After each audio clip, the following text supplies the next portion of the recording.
Hello students, in the first video we discussed about the different points such as average rate of reaction, instantaneous rate of reaction and rate law.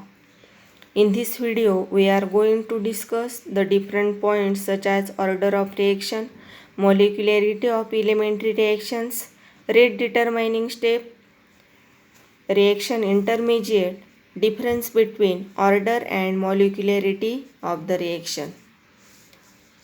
Here the first point, order of reaction. Order of reaction explain करण्याच्या आधी, the order of reaction is not related to the stoichiometric equation of the reaction. This implies that the order of reaction cannot be predicted from the stoichiometric balanced equation of the reaction. It is strictly an experimentally determined quantity. It is important to note that the reaction order is always defined in terms of the concentration of reactants and not of the products.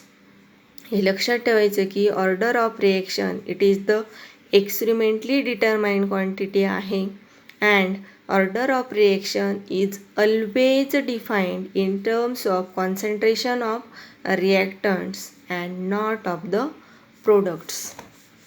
Suppose for the reaction तुम्हाला दिसते A plus B gives C plus D.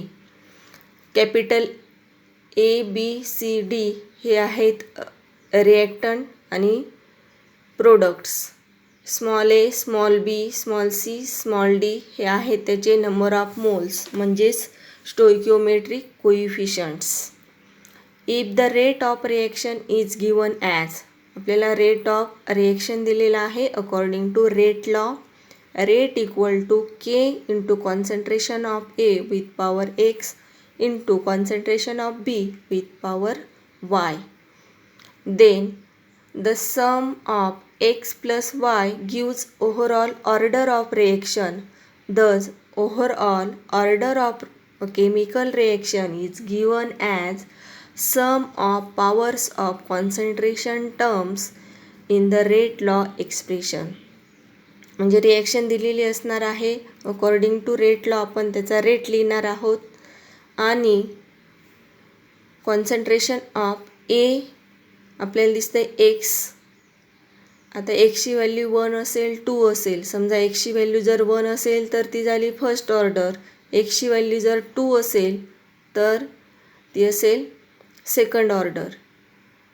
आणि त्याच पद्धतीने बीचे सुद्धा बीच्या बाबतीत वायची value 1 असेल तर in case of B it is first order और इफ वायची व्हॅल्यू जर 2 असेल तर ती सेकंड ऑर्डर. बट जर समजा आपल्याला ओव्हरऑल ऑर्डर ऑफ रिएक्शन काढायची असेल तर एक्स प्लस वाय करावं लागणार आहे.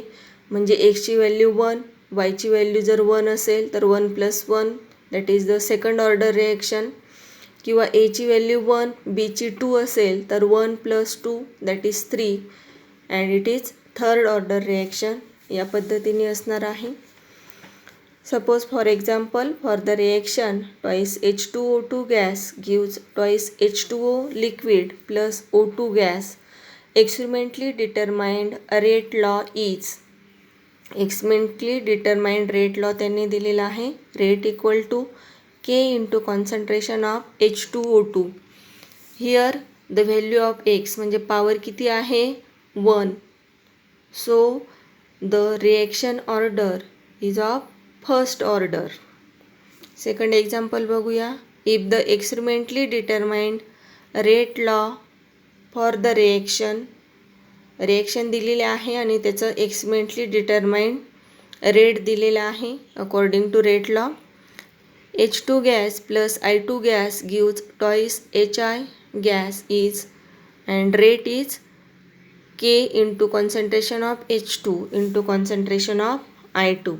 तर रेट बघितल्यानंतर तुमच्या लक्षात येत आहे की H2 त्याचा एक्सपोनंट म्हणजे पॉवर आहे 1 आणि I2चं सुद्धा 1 आहे.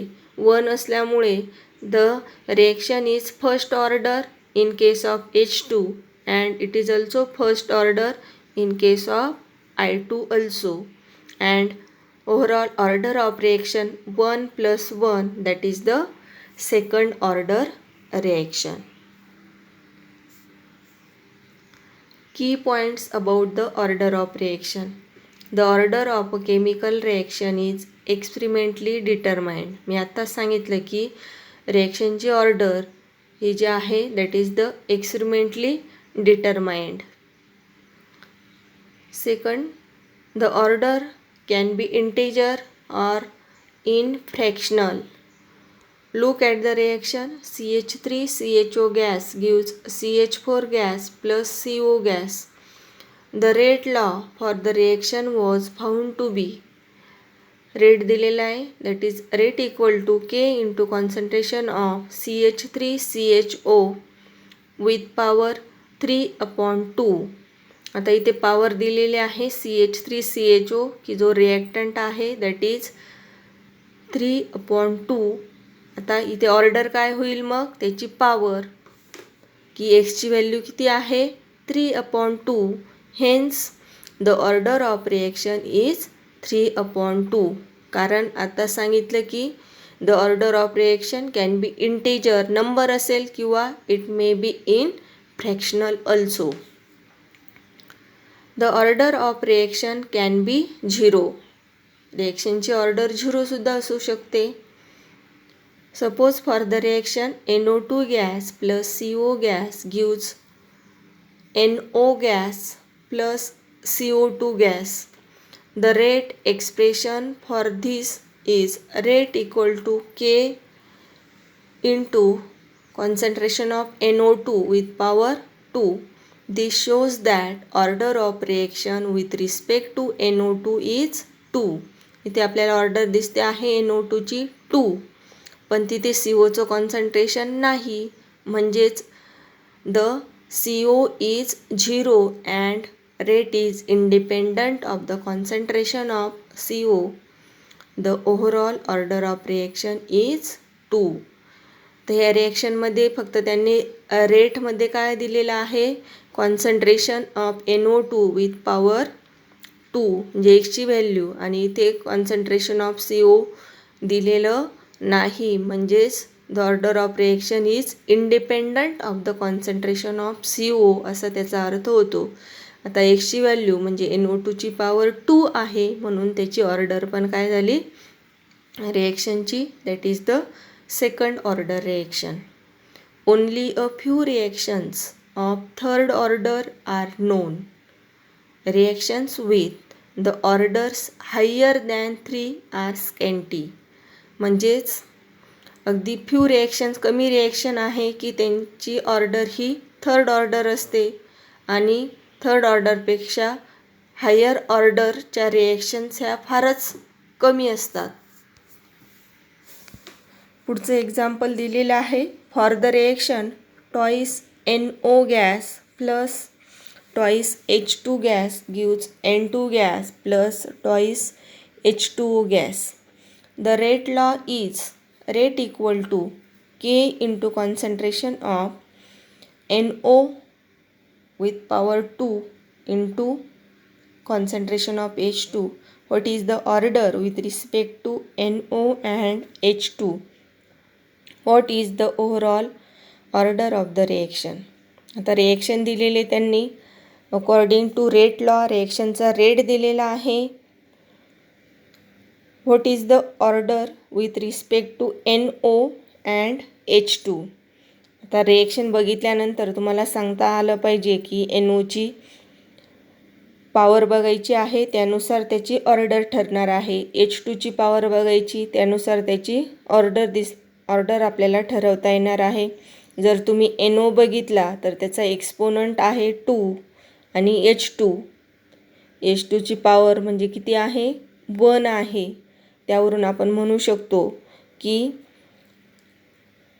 The order of a reaction is a second order in case of NO आणि H2ची पॉवर 1 आहे, म्हणजेच त्याची ऑर्डर झाली फर्स्ट ऑर्डर.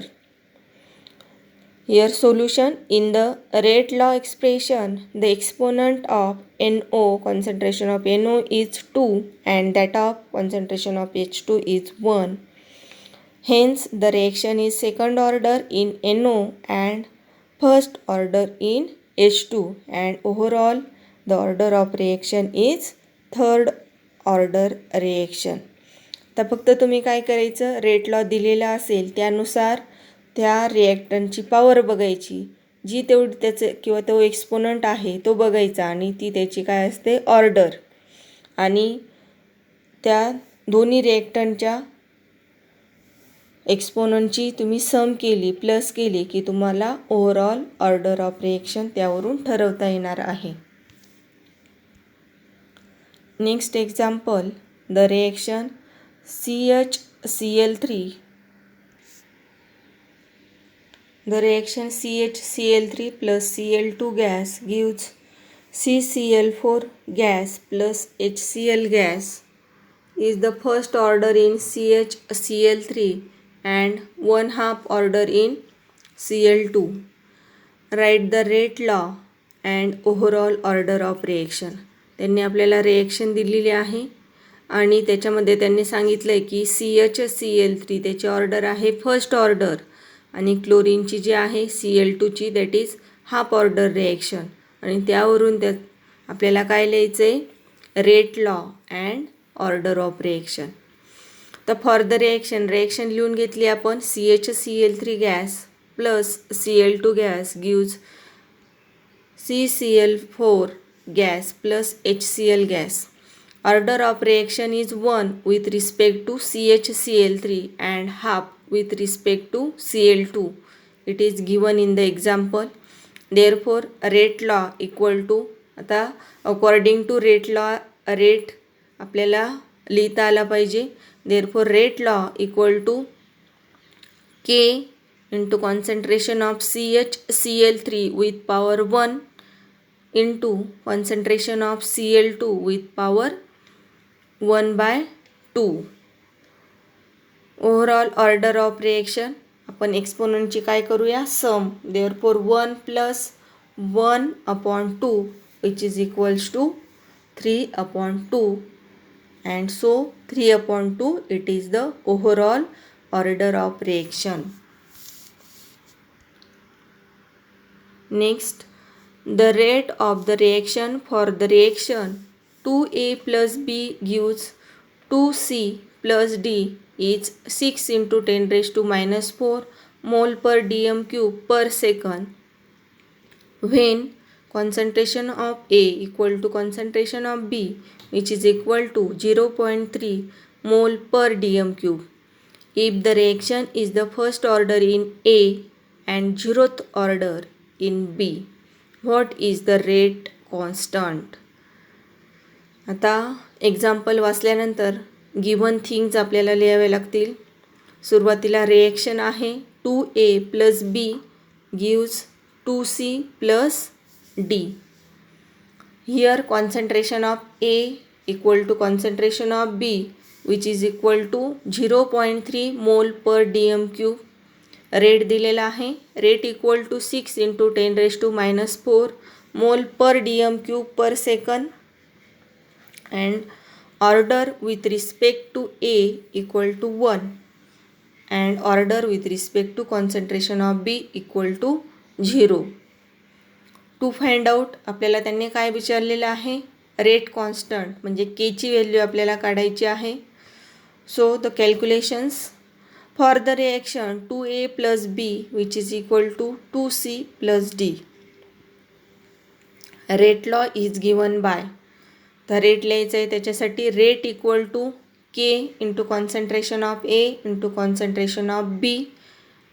A ची पॉवर 1 आहे आणि B ची power 0 that is given in the example.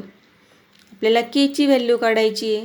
therefore K equal to rate upon concentration of A into concentration of B with power 0. आता B ची पॉवर इथे कॉन्सन्ट्रेशनची 0 आहे. दॅट मीन्स आपल्या लक्षात येते की rate of reaction it is independent of the concentration of B, म्हणून आपण ती टर्म लिहिणार नाही पुढच्या स्टेपमध्ये. Therefore rate upon concentration of A. Substituting the given values, ज्या गिव्हन व्हॅल्यूज आहेत त्याच्यात आपल्याला रेटची व्हॅल्यू दिलेली आहे आणि कॉन्सन्ट्रेशन ऑफ ए दिलेलं आहे, त्याच्या व्हॅल्यू पुटअप केल्यानंतर आपल्याला केची व्हॅल्यू मिळते. K equal to 2 × 10⁻³ per second. Therefore rate constant that is K for the reaction is 2 × 10⁻³ per second. Molecularity of elementary reaction. Complex reactions are those which constitute a series of elementary reactions. आता बघा कोणती reaction घेतली complex reaction की तिच्यामध्ये छोट्या छोट्या reactions ह्या include केलेल्या असतात आणि आपल्याला बघताना फक्त ती रिॲक्शन दिसते, परंतु त्याच्यामध्ये बऱ्याचशा छोट्या रिॲक्शन ह्या इंटरमिजिएट स्टेपला प्रेझेंट असतात आणि ह्या सगळ्या छोट्या रिॲक्शन्स एकत्र येऊन एक कॉम्प्लेक्स रिॲक्शन ही तयार झालेली आपल्याला दिसते. तर इलेमेंटरी रिॲक्शन कशाला म्हणायचं? Consider O3 gas gives O2 gas plus O that is oxygen gas. C2H5I it gives C2H4 gas plus HI gas. आता ह्या दोन्ही रिॲक्शन बघितल्या तर त्या कशा आहेत? Single step reaction. दोन्ही वेगवेगळ्या रिॲक्शन आहेत, त्या दोन्ही सिंगल स्टेपमध्ये रिॲक्शन आहेत. आणि फर्दर पुढे जर आपल्याला पुन्हा त्या रिॲक्शनचं ब्रेकडाऊन करायचं ठरवलं तर इट इज नॉट पॉसिबल. पुन्हा ब्रेकडाऊन होणं शक्यच नाही आहे. So these are the elementary reactions. The reactions occur in single step and cannot be broken further into simpler reactions. These are the elementary reactions. Molecularity of the reaction. The molecularity refers to how many reactant molecules involved in the reactions. In the above reactions, there is only one reactant molecule. These are the unimolecular reactions or their molecularity is 1. The molecularity कोणाला म्हणायचं? Molecularity refers how many reactant molecules are involved in the reaction. म्हणजे reactant molecule किती आहेत? reactant molecule समजा एक असेल तर त्याची molecularity 1 म्हणजेच unimolecular reaction असेल. आणि समजा नंबर ऑफ मॉलिक्युल्स रिॲक्टंटचे 2 असतील तर बाय मॉलिक्युलर आणि त्याची मॉलिक्युलॅरिटी 2 असेल. आता वरच्या रिॲक्शन बघितल्या तर O3 म्हणजे number of molecules number of moles 1 आहे म्हणून ती युनिमॉलिक्युलर रिॲक्शन झाली आणि त्याची मॉलिक्युलॅरिटी 1. किंवा C2H5I इथे जर बघितलं त्याचे नंबर ऑफ मोल्स किती दिसत आहे आपल्याला 1 म्हणून ती रिॲक्शन झाली युनिमॉलिक्युलर रिॲक्शन आणि त्याची मॉलिक्युलॅरिटी 1. आता खालचे एक्झाम्पल आपण बघूया. O3 gas plus O oxygen gas gives twice O2 gas and second that is twice NO2 gas gives twice NO gas plus O2 gas. तर इथे जर बघितलं तर तुम्हाला काय दिसतंय? O3 प्लस O असे तुम्हाला 2 मोल्स दिसत आहेत, 2 नंबर ऑफ मोल्स दिसत आहेत, बरोबर आहे. The elementary reactions involving 2 reactant molecules. Reactant किती आहेत? 2. म्हणजे O3 म्हणजे तिथे ओझोन पण आहे आणि ऑक्सिजन पण आहे, म्हणजे रिॲक्टंट मॉलिक्युल किती झाले? 2 झाले आणि म्हणून ती काय झाली? Bimolecular reaction and they have the molecularity as 2. किंवा सेकंड एक्झाम्पल बघितलं तिथे नंबर ऑफ मोल्स किती दिसत आहेत NO2चे? There are the 2 number of moles. So its molecularity is bimolecular reaction and molecularity 2. The molecularity of an elementary reaction is number of reactant molecules taking part in it. Molecularity म्हणजेच काय, मग तुमच्या लक्षात आलं असेल की number of रिॲक्टंटचे molecule किती, त्यानुसार त्याची मॉलिक्युलॅरिटी ठरणार आहे. Order and molecularity of elementary reactions. The rate law for the elementary reaction twice NO2 gas gives twice NO. पुस्तकात त्यांनी NO2 झालेला आहे, पण balance reaction is twice NO gas plus O2 gas is found to be rate equal to K into concentration of NO2 with power 2. The reaction is second order and bimolecular. The order of reaction is 2 and its molecularity is 2. आता रिॲक्शनमध्ये आपल्याला असं दिसून येते की order किती आहे.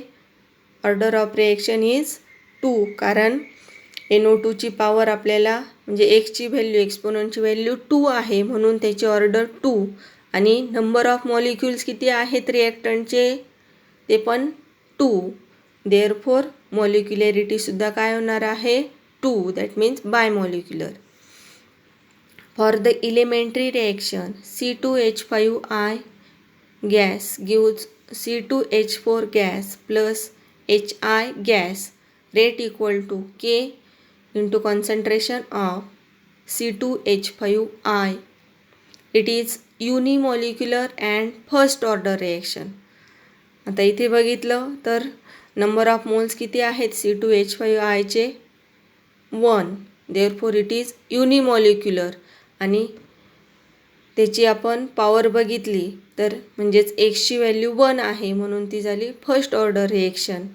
हाऊएवर the order and molecularity of the reaction may or may not be the same. Consider the reaction twice NO2Cl gives twice NO2 gas plus Cl2 gas. The reaction takes place in 2 steps. आता ही complex reaction आहे, त्याच्यामध्ये 2 elementary म्हणजे simple reactions त्याच्यामध्ये येतात. त्याच्यामध्ये पहिली reaction आहे NO2Cl gas in first step gives NO2 gas plus Cl gas, that is the slow reaction, and second step, that is NO2Cl gas plus Cl gives NO2 plus Cl2, that is in gaseous state. Overall तुम्हाला काय दिसतं इथे, twice NO2Cl gas gives twice NO2 plus Cl2. The first reaction is slow and second is fast. The first step being slower than the second, it is the rate determining step. Therefore, the rate law is rate equal to K into concentration of NO2Cl. This also represents the rate law of overall reaction.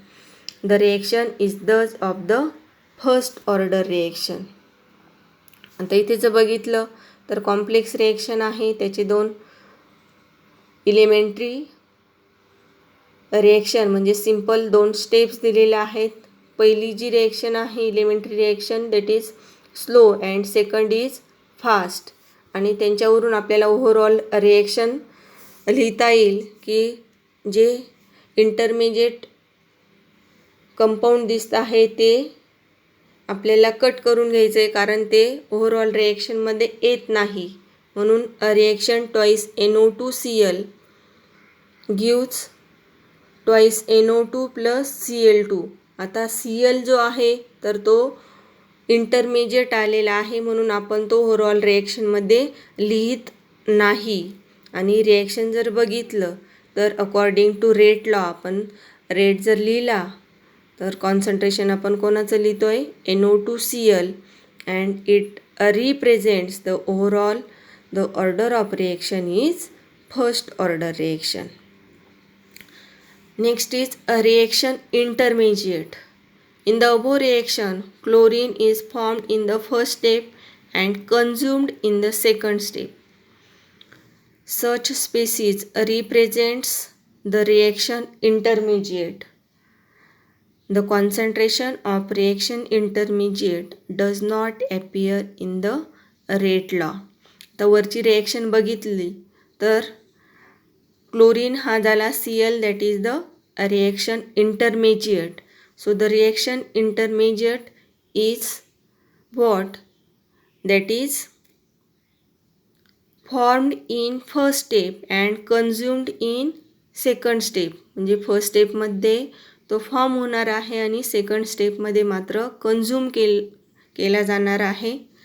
म्हणजे त्याची reaction होईल second स्टेपमध्ये, मात्र आपण तो overall रिएक्शनमध्ये लिहित नाही. Does not appear in the also in rate law. Rate determining step. त्याआधी एक एक्झाम्पल देते.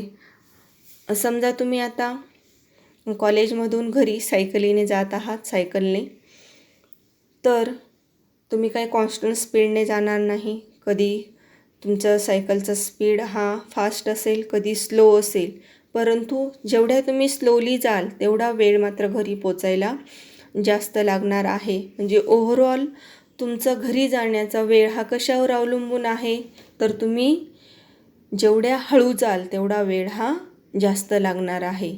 म्हणजेच रिएक्शनच्या बाबतीतसुद्धा रिएक्शन काही कॉन्स्टंट स्पीडने होत नाही. कधी ती स्लो होते, कधी ती फास्टली पण रिएक्शन होते, किंवा सुरुवातीला ती फास्ट होते, नंतर तिचा स्पीड कमी होतो.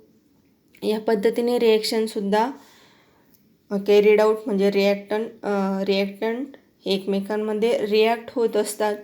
पण रिॲक्शनची अशी एखादी स्टेप असते की ती तेव्हा अगदी स्लोवेस्ट असते, आणि ही जेवढी स्लो असते त्यावरून तिचा रेट म्हणजेच रिॲक्शनचा स्पीड हा ठरत असतो, आणि त्यालाच आपण म्हणूया रेट डिटरमायनिंग स्टेप.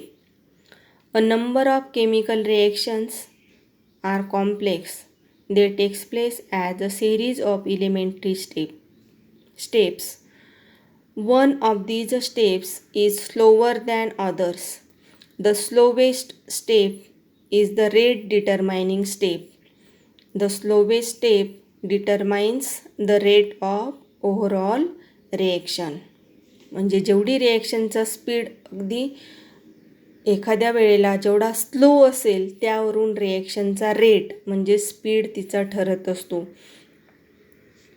आणि त्यालाच काय म्हणायचं, rate determining step or RDS. Distinction between order and molecularity of the reaction. Difference आपल्याला बघायचा आहे ऑर्डर आणि मॉलिक्युलॅरिटीमध्ये.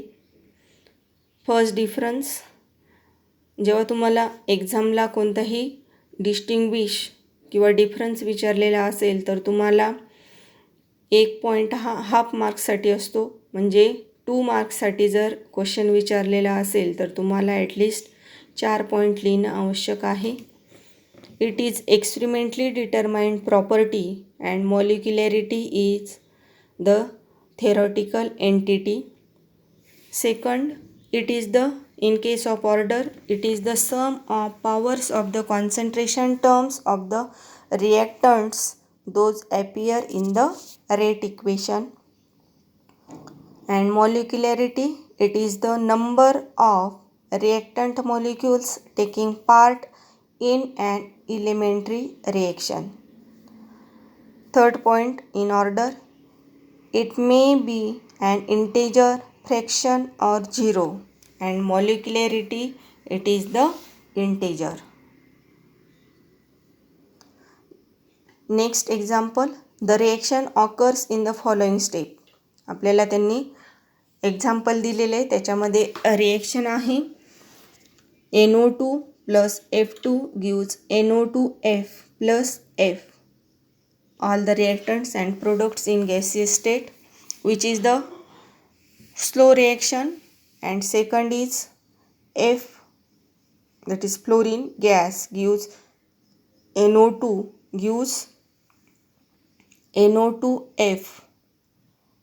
It is the fast. विचारलेले त्यांनी write the equation of overall reaction. Second, write down rate law and identify the reaction intermediate. Therefore, the addition of two steps gives the overall reaction as. दोन्ही रिॲक्शनच्या elementary रिॲक्शनच्या तुम्ही addition केली तर तुम्हाला काय मिळणार आहे? Overall reaction. ओव्हरऑल रिॲक्शन लिहिताना एक गोष्ट लक्षात ठेवायची की रिॲक्शन इंटरमिजिएट जो आहे तो आपण ओव्हरऑल रिॲक्शनमध्ये लिहायचा नाही. तर रिॲक्शन इंटरमिजिएट तुम्हाला माहिती आहे की तो फर्स्ट स्टेपमध्ये फॉर्म होतो, मात्र सेकंड स्टेपमध्ये कन्झ्युम केलेला असतो. तुम्हाला इथे रिॲक्शन इंटरमिजिएटसुद्धा फाइंड आउट करायचं आहे. तर रिॲक्शन इंटरमिजिएट कोण दिसतं आहे तुम्हाला की फॉर्म झालेला? That is fluorine. फर्स्ट स्टेपमध्ये फॉर्म झालेला आहे आणि सेकंड स्टेपमध्ये तो कन्झ्युम झालेला आहे आणि म्हणून F is produced in first step and consumed in second step. Therefore, F is the reaction intermediate. त्यांनी आपल्याला अजून विचारलं आहे write down the rate law. आपल्याला रेट लॉ लिहायचा आहे. तर जर रिॲक्शन बघितल्या तर फर्स्ट स्टेप स्लो स्टेप आहे आणि from the first step we can determine the rate of the from the first step we can determine. We know that the slowest step it is the rate determining step. Here first step is the first reaction is the slower, so it is the rate determining step. So we can write down the rate equal to K into concentration of NO2 into concentration of F2. A complex reaction takes place in two steps. NO plus O3 gives NO3 plus O, all in gaseous step. And second, NO3 gas plus O, that is in gaseous, gives NO2 gas plus O2 gas. The predicted rate law is rate equal to K into concentration of NO into O3. Identify rate determining step. Write the overall reaction which is the reaction intermediate and why. As per the given rate law, rate equal to K into concentration of NO into concentration of O3. Therefore the reaction is therefore the first step is the rate determining step. Overall reaction लिहिताना तुम्ही दोन्ही steps लिहायच्या आहेत, मात्र जो reaction intermediate आहे तो overall रिॲक्शनमध्ये आपण लिहित नाही. आता ह्या रिॲक्शनमध्ये रिॲक्शन इंटरमिजिएट आपल्याला कोण दिसतो आहे? That is NO3 and O. NO3 आणि O हे फर्स्ट स्टेपमध्ये फॉर्म झालेले आहेत, मात्र सेकंड स्टेपमध्ये ते कन्झ्युम झालेले आहेत. ते मात्र आपण ओव्हरऑल रिॲक्शनमध्ये लिहिणार नाही. म्हणून ओव्हरऑल रिॲक्शन काय झाली? NO plus O3 gives NO2 gas plus O2 gas. तर इंटरमिजिएट आपल्याला बघायचं आहे. NO3 and O are produced in step 1 and consumed in step 2. Hence, NO3 and O are the reaction intermediate.